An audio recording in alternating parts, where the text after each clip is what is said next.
les premiers Français qui sont venus à Saint-Louis du Sénégal en 1364, parce que les premiers qui sont venus en Afrique, qu'on appelait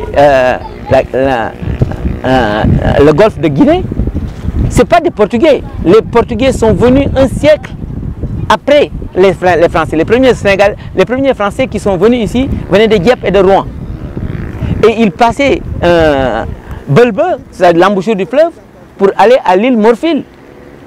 Et c'est l'île Morphile où ils ont pris les cornes, c'est-à-dire, comment on dit encore, l'ivoire. L'ivoire qui enrichit Dieppe.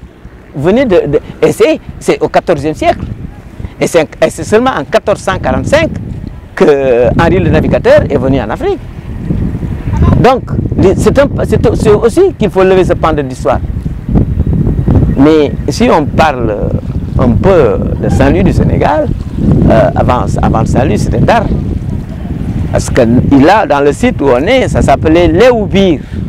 Ça, c'était le grenier du Saint-Louis, de Ndar d'antan.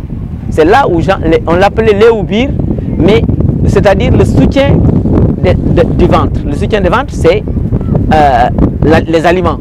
Donc, si on ne met pas d'aliments, s'il n'y a pas d'aliments, c'est ici on cultivait tout ici.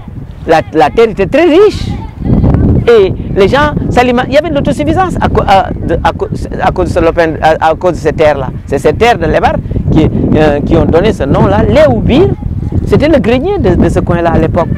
C'était vers le 9e, 10e, 11e siècle avant l'arrivée des Almoravides.